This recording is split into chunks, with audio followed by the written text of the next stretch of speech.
hidden gems breaking all the bars. Yo, the crowd's feeling it, energy's alive. Spotlight on the tales where the future arrives. Bass in the air, every story's a spark. Late night on bass, we're light in the dark. Bass night stories on the stage, we vibe. Talk show magic where the chain comes alive. Tokens in the flow, let the legends provide.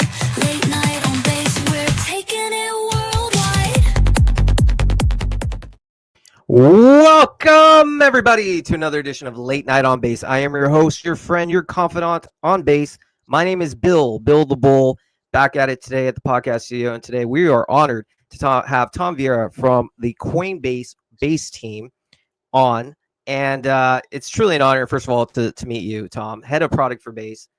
I have one very important question, Tom. Probably the most important question that I will probably that anyone will ever ask you, and that is, how are you doing today, my friend? That's a great question. We should all ask others and ask ourselves all the time. I'm doing great. I'm excited. I'm here in the New York office, excited about all the things happening on base today, and I'm doing well. How are you doing? Amazing. Oh, I'm good. I'm good today.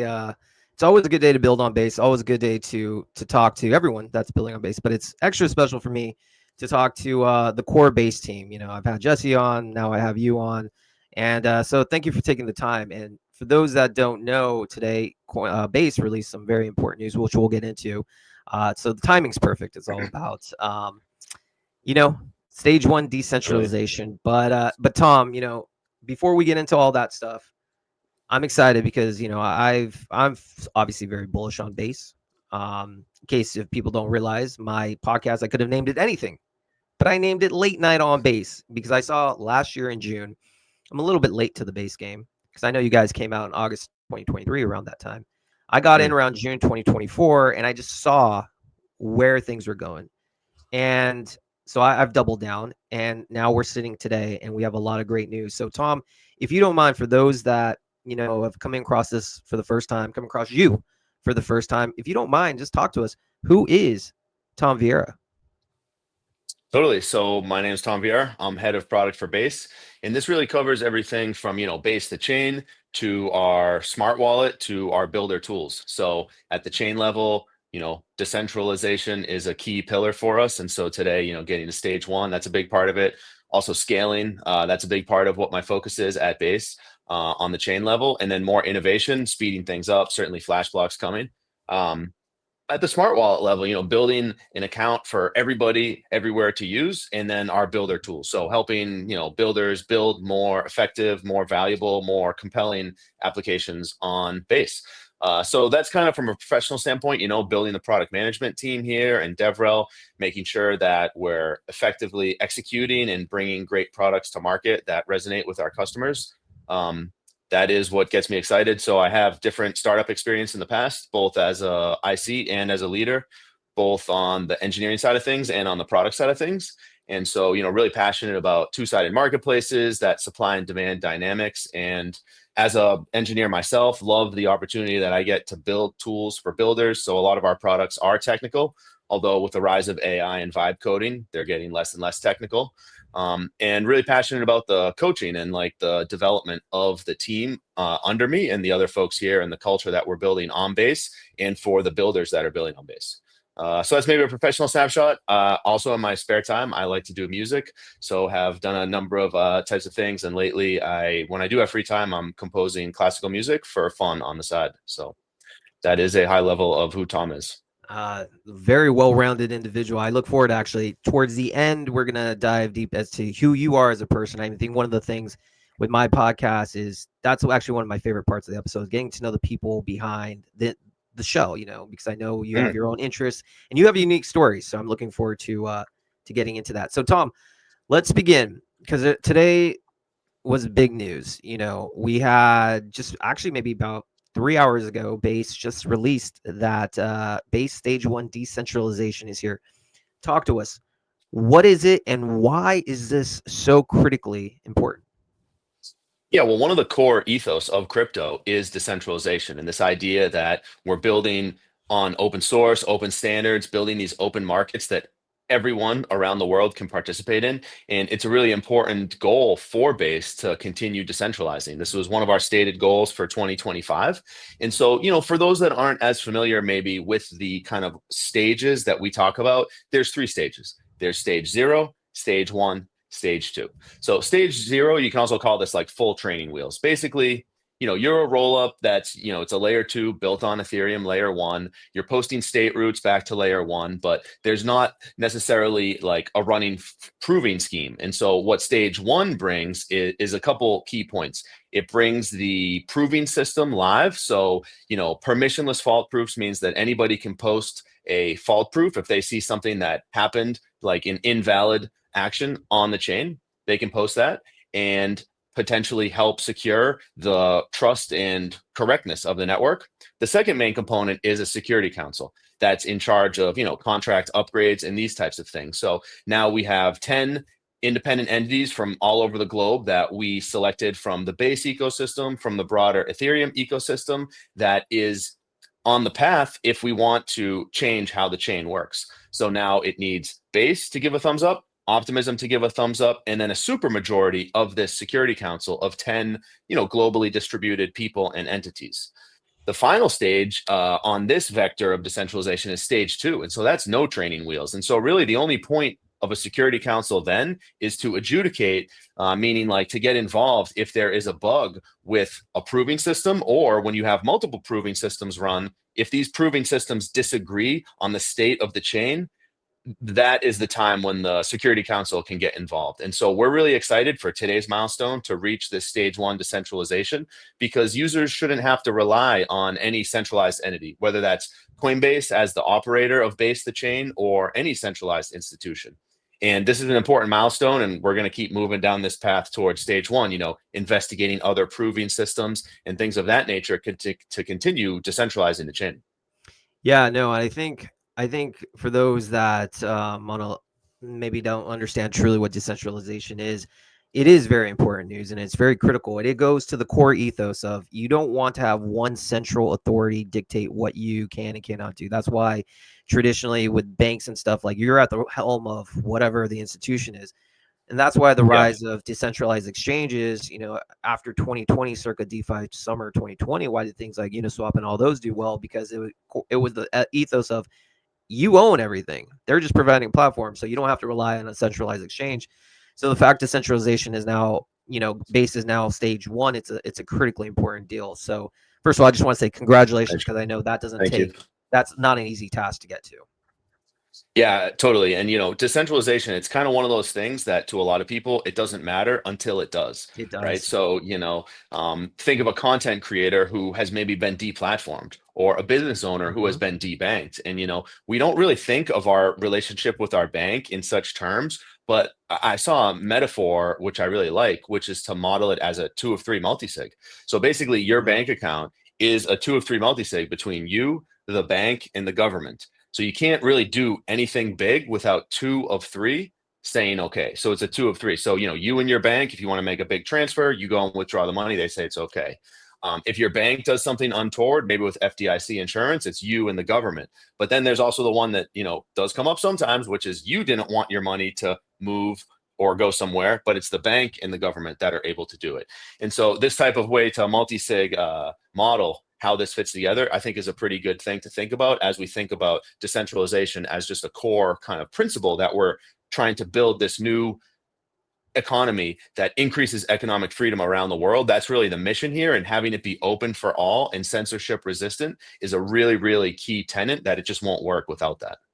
Absolutely. And I think that's a big reason why people are starting to notice, like Farcaster, for instance. Farcaster is going to be integrated in Coinbase wallet, and you guys are doubling down on that. I guess let's turn the attention there, because, as you were saying, a lot of people like myself, we love X. But the thing is, it's super centralized. If somehow they decide, I don't want you on there, you didn't like what you said, we're gone.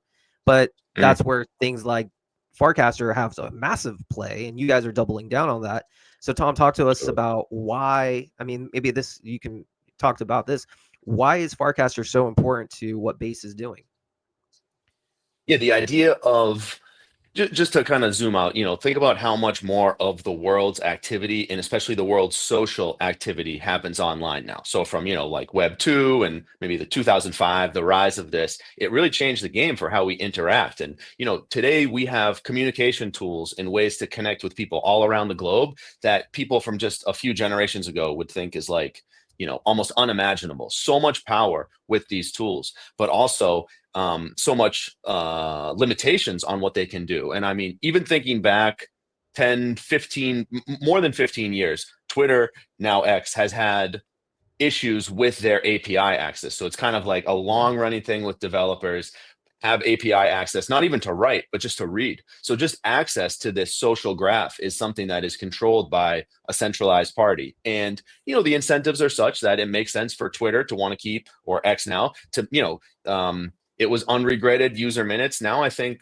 Elon's talking about it as just user minutes. So the unregretted has been dropped, but it's their incentive to keep users using that platform and then to keep developers using that platform in a way that they see fit. But this is an issue if you do get deplatformed, or even if you want to start, bring your creator audience somewhere, you have to start from scratch. And so, Yeah. a creator that's built up a following on Twitter, X, if they want to do maybe more interactive video content or live streaming, they have to start from scratch on YouTube and try and, corral all their users over.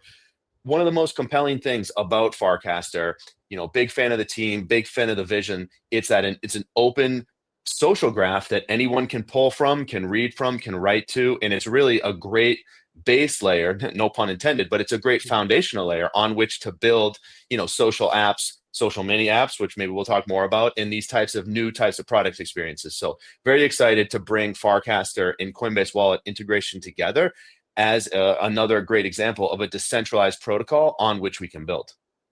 Yeah, it's incredible. And I as a content creator myself, everything that you're saying just resonates with me. And as you're saying, most people don't necessarily think about these things unless if it happens to them. And so hopefully it doesn't happen. But yeah, let's take a look at, talk to us about, I guess, what's the North Star for Base? It's funny, on some teams or products or startups I've been a part of, there's like multiple North Stars. I think part of the whole point of the North Star is that there's a single one. And so when we think about Base's mission to build a global on-chain economy that increases innovation, creativity, and freedom, the one North Star for us of how we measure that is 1 billion people on chain. It's 1 billion people. It's people actually using on-chain in their day-to-day lives because a builder has built an app, or there's a product experience, or some, primitive that is exposed through a UX that solves a real problem for them. And so, our metrics framework is, builders building, people using those apps that the builders build, how many assets are on chain. And then of course, like super fast, super cheap, safe, secure, decentralized transactions. So we talk about 1 million builders, 1 billion people, $1 trillion worth of assets, and then, sub-cent, sub-second transactions. That's kind of the way that we're measuring our progress on this path, with the ultimate North Star of 1 billion people on Base participating in this open global on-chain economy all around the world. And I get fired up thinking about it. And I know whether it's the Base core team or all the people in the community, that none of this would be possible without having this goal of bringing the world on chain. And what that means from a values and a principle standpoint, it goes all the way back to how Brian Armstrong has set the mission for Coinbase to increase economic freedom in the world. And when we see the benefits of that, it's almost immeasurable. And so it's very inspiring for myself and, what we're trying to build here as Base. Your passion is infectious. I can see and feel that passion in you. And I look forward towards the end of the podcast. We're going to dive deep as to where this passion comes, because it's truly contagious. And I like that. And yeah, I mean, the North Star 1 billion. I mean, I remember chatting with Jesse. I had him on the podcast, like maybe August, on-chain summer in San Francisco. And he talked about that as well. And you guys, everything has to work together, right? To have this big goal of 1 billion users, it doesn't just happen overnight, right? And so everything is clicking. You have to have the apps that people want to build, and also the I guess the quote unquote normies coming in to use them. You have the distribution. You also have that cheap gas transactions, the 1 cent. I think Aneri said something that you could do recently, 1,000 transactions for $1 or something like that, something ridiculous. And for myself, that's mind blowing in a good way, because I'm a crypto OG. I was around 2020 when Ethereum gas fees at that time were like, man, sometimes $100, $200. You're not going to bring 1 Yeah. billion users on chain if that's what you have. So the plan seems to be working and it's laying out, and I think everything is just coming together. So Tom, as the head of product for Base, kind of just give us a rundown. What exactly is like a day to day for you? Is it different departments you're overseeing? Like, what's a typical day as the head of product for Base? Yeah. So it kind of depends on what's happening that day and that week, of course. But the way I think about product leadership is basically five big domains. So there's strategy. It's basically, hey, what's the current situation? What are we going to do about it? Or what are our principles or policies for dealing with that? And then how are we going to action it? So strategy is a big part. Staffing. So, recruiting, hiring, trying to build the best team, trying to set the teams up for success. So strategy, staffing, coaching. If I had to pick one thing, this would be my number one job. Both my parents are teachers. I'm super passionate and enthusiastic about developing people and seeing them grow into leaders on my team. So we have, strategy, staffing, coaching, operations. So this sounds boring, but maybe call it logistics. There's some quote, I don't know if it's an actual quote, but like amateurs think strategy, professionals think logistics. Because usually it's like strategy and tactics, but then you think Yeah. about like the logistics. How are we going to feed the army, or how do we get water that far into the desert? Or there's a lot of operational stuff to have. Base product group now inside Coinbase is almost 200. So there's a lot of just operations and logistics to keep shipping like a startup, to keep efficient execution and all these types of things. So we've got strategy, staffing, coaching, operations, and then the fifth one, evangelism. A product mentor of mine had a good quote around product management is like it's kind of like Spider-Man, except with all the responsibility comes none of the power. So like Yeah. especially product managers. So I'm in a case where product managers report to me, but the product managers themselves have to do a ton of evangelism, as do I in a different way. But they have to do a ton of evangelism because nobody reports to them. Often they don't have any reporting Yeah.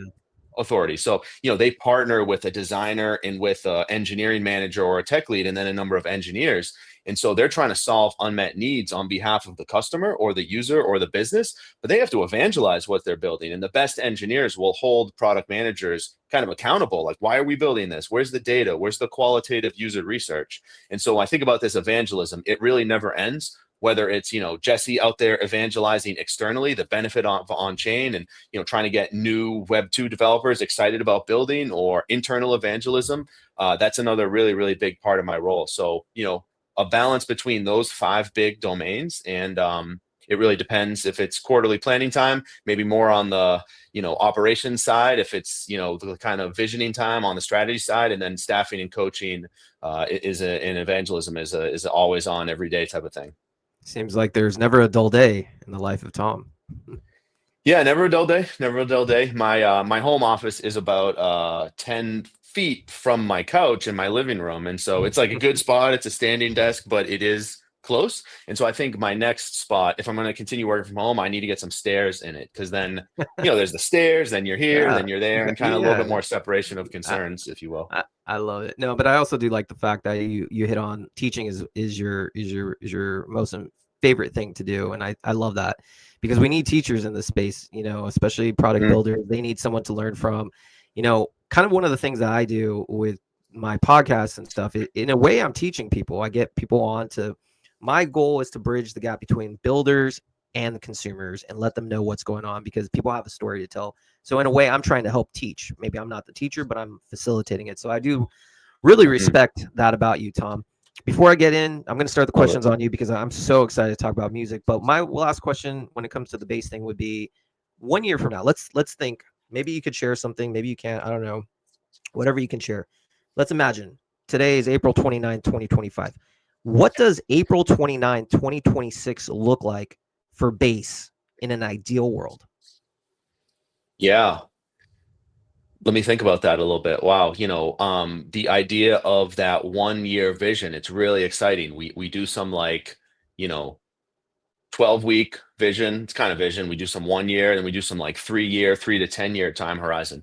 If I think about in a year's time, I would say a cool concept I've been playing around with is like the potentially on-chain market.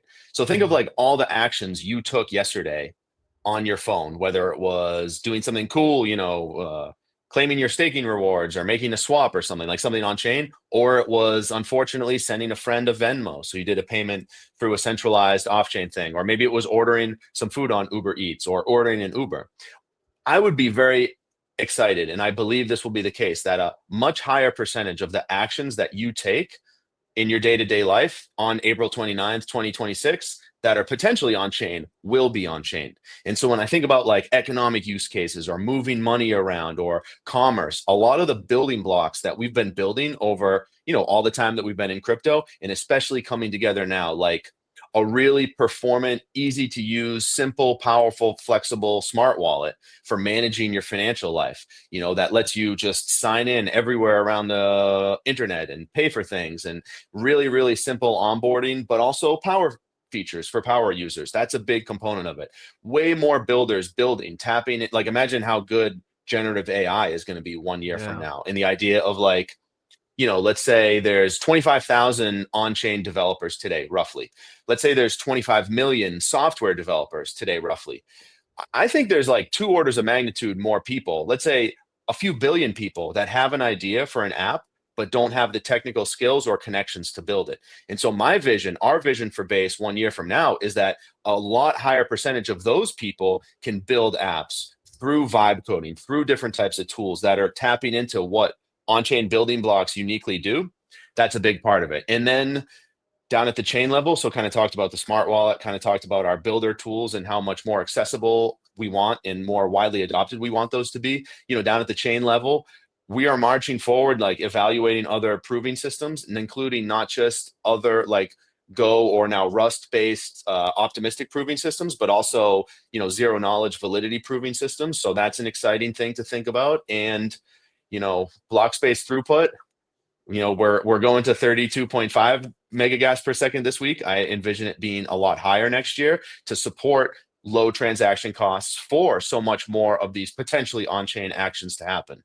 So yeah, more, better, faster, cheaper, simpler to use, more Yeah. powerful for builders. That's kind of the vision for Base, and how we get there is all the strategy and operations that I mentioned earlier. Yeah. No, I can only imagine how what's life going to be like on base in 2026. Like you can see it right now, as you're saying, the tools are already integrated. The AI has changed a lot of things in a good way. I had the team from B3 on.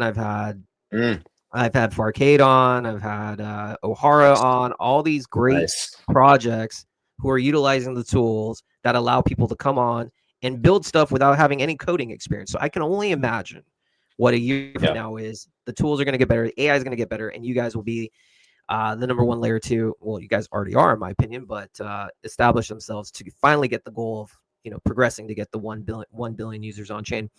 All right, so Tom, totally. I Totally. love base. I love the product. I love the blockchain. I love all that stuff. But I want to get to know you, man, because you have a really fascinating journey. So just let me tell you, like, just actually, I want you to tell me. First of Mm. all, Tom, like, how did your journey come to crypto? Because you come from the music world. So talk to us. How did Tom get to Coinbase and Base? Yeah, so been interested in creating things ever since I was a little kid. I learned how to program on my dad's Apple IIc, so just writing like games or little utility things in BASIC.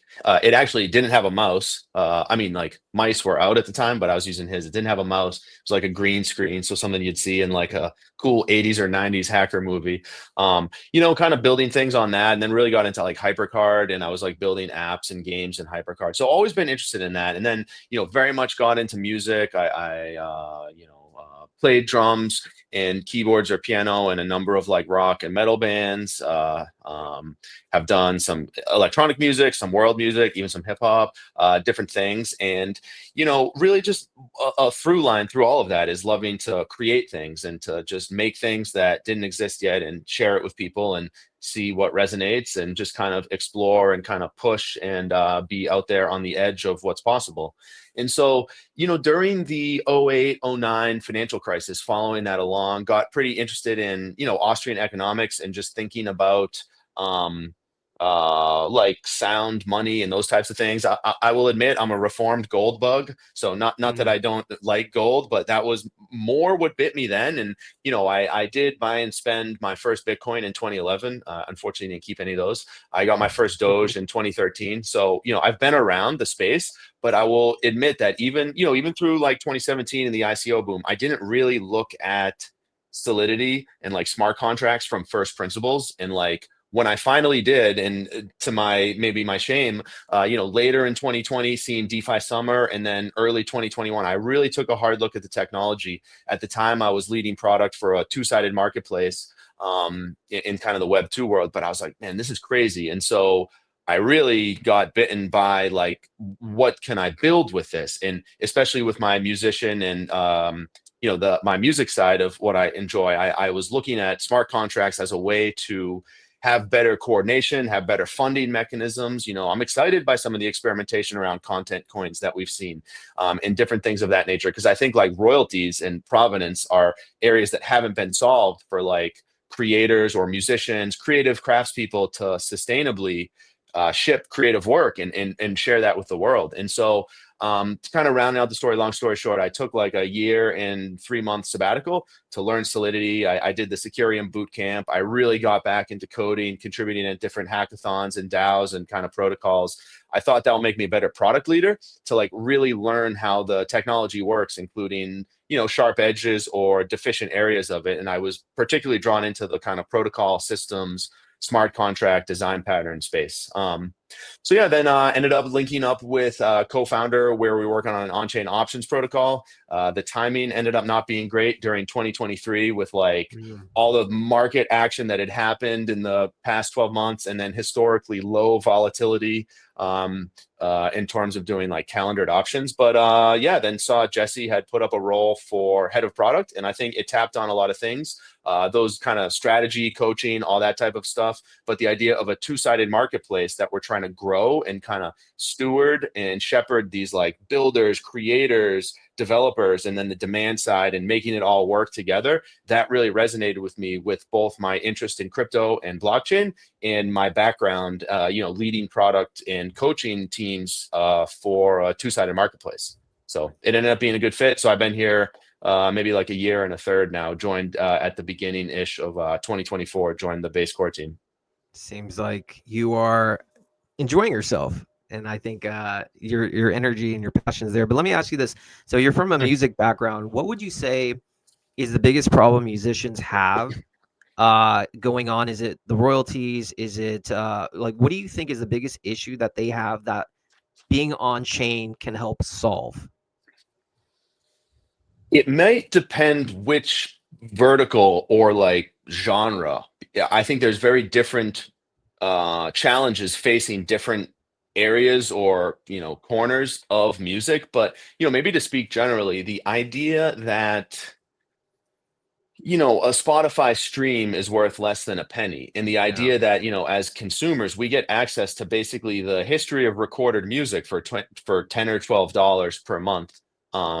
And the structure of the way the DSPs work and the way these funds flow back to the actual creators, it's a real challenge. And I don't think we're at a point where like creators have a clear path to sustainably build their life about it. And so if I think specifically about music, certainly I want to call out how things have changed for the better. The traditional gatekeepers are no longer there, whether it's like radio and payola and different, the A&R person at the radio, at the record label that you had to get through. That's not the case anymore, although there's maybe new walled gardens that have a new type of gatekeeping. But for sure, the barrier to entry is lower. There's amazing in-the-box production tools that, some of the top records from the last 5 to 10 to 15 years have been made in somebody's bedroom, because the quality and the cost of gear to produce super high quality music has come down. That's amazing. And then the communications tools, which I mentioned earlier, think about this. You can go on Instagram and, I'm doing classical music now. So if I need to find a clarinet player to read my new piece and give me feedback, I can go search the clarinet hashtag and do cold outreach, which I've done, and maybe get like, it's pretty darn good, like 10 to 15% answers of people being like, hey, this is a cool piece, I'd love to do it. So, okay, all those things are good. Lower barrier to entry, more level playing field. better communications tools. But there's still a huge problem with the monetization and the actual sustainable way that we can create and get credit for the work that we build. And so what we see is a lot of musicians will have, merch is a big part, the merchandise that they sell, and then touring is a very big part. And this, this works for people that want to be out on the road many dates per year and, selling merch, doing events, but not all musicians are necessarily, that's not necessarily the way that they want to earn a living. And I think one thing that I'm excited about Onchain, just to round out your question, is, new types of funding models that leave space for this kind of like pyramidal fan relationship, so that most fans are just going to stream your stuff. But for the ones that build a deeper in connection, this is like the 1,000 true fans or like the 100 true fans type riff on it, where we have opportunities for them to provide an outsized contribution so that that creator, that musician can continue shipping creative work. I think there's a lot of things, whether, in it's NFTs or it's content coins or it's provenance on chain, that gives recognition to the original creator of something, or it's some type of royalty mechanism where the artist or the musician is getting ongoing rewards. And I mean, I don't like, I can get into publishing and all that stuff, but like you get a check like once a quarter for things that happened like last year or before last year. It's a very, very long and opaque payout process, I will say. So on chain, everything's transparent and you can see it: open source, open standards, open ledger.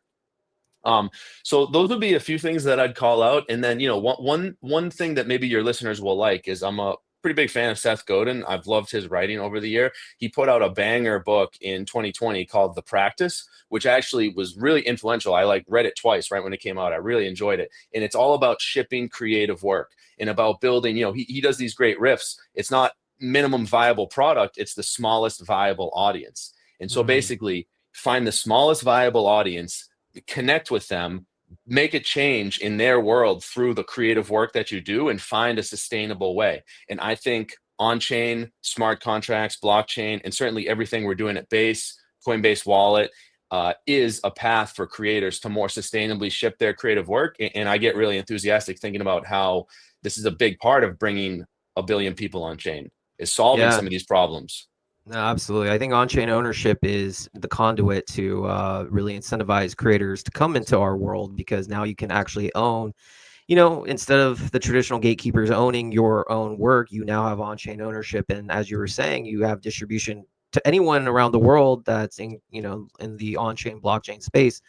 So it's truly a win-win. I think it's inevitable. The old antiquated industries are going to be disrupted, if not. So my last question to you, Tom, before we have to wrap things up, is the passion.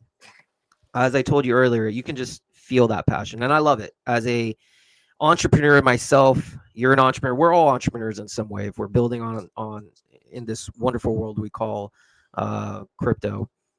Passion's everything, right? And so I'm curious to know, where does your passion come from, Tom? Because you could be doing a million different things. You're classically, musically trained artist. You have product experience across different sectors, Web 2, yet you choose to wake up day in and day out to give your all for Base and get 1 billion users on chain. My question to you is, why?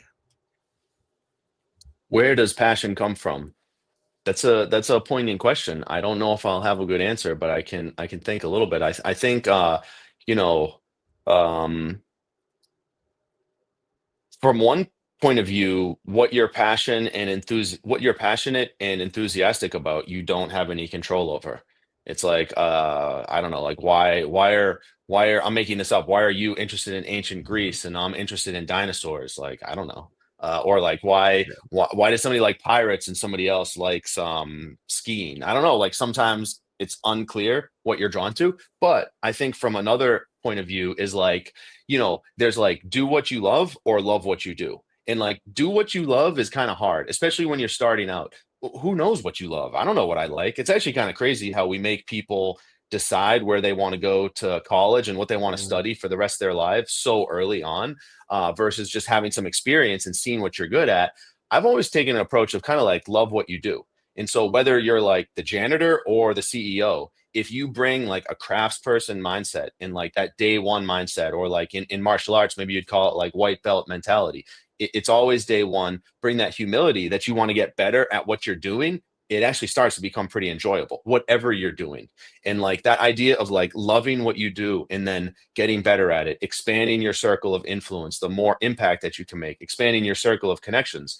I don't know. I just kind of get passionate about that. Maybe it's that my parents are both teachers. So just getting better at something. And it seems like I'm good at building product and building teams and these types of things. And so when I combine that with a lot of, I guess, unfairness that I saw during like 2008 and 2009, like things that just didn't make sense to me in terms of what was happening with the economy. And then you look at all the benefits of economic freedom in a country or region that has it, combined with my, love of music and my connections in music and how I feel like on-chain technology can help, like literally make the world a better place.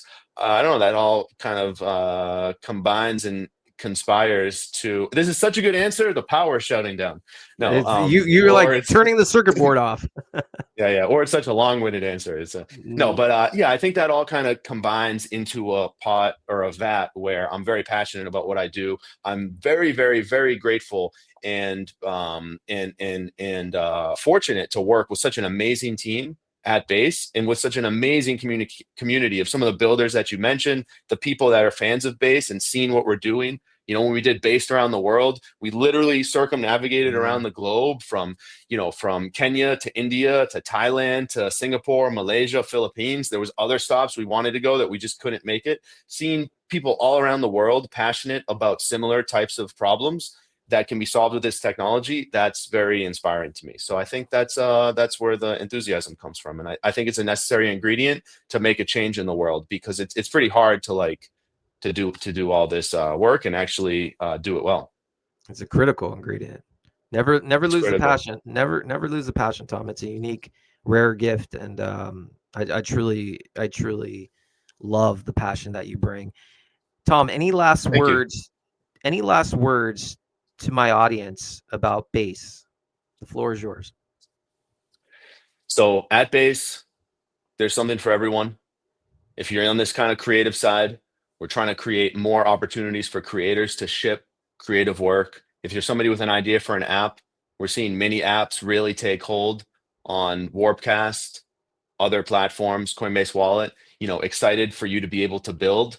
And if you're really involved and interested in the economic side of things, the protocol down at the chain level, how we're speeding things up, there's something for you also. So I'd really say there's something for everybody at Base, and Base is truly for everybody. As we build this global on-chain economy, I invite everybody to engage, to get involved. Certainly our announcement today around stage 1 and continuing decentralizing so that it's not reliant on a single point of failure is a critical ingredient to this new economy that we're trying to build. And I just encourage y'all to get involved. There's nothing or nobody stopping you from tapping in, creating an app, sharing it. Get on our Discord. There's like tens of thousands of people there at all time. They're great, totally open to try out your app and give you feedback. And I just say, get involved and make it happen. The world is yours, and there's no better time than now to start building on-chain. Tom, thanks for coming on the podcast. Yeah, thanks for having me, Bill. This was a lot of fun. Had a blast. Everyone, if you're on Spotify, head over to YouTube. On YouTube, we're going to have Tom's information, his X account. We're going to have, if you don't know the Base's website, we're going to have Base's website as well. And also, you'll find Late On and Base's information. So if you haven't done so, please follow and like. Helps me produce more banger content on the regular. Everyone, this has been Late Night on Base with Tom Vieira from Base. Catch you guys on the next one. Take care, everyone.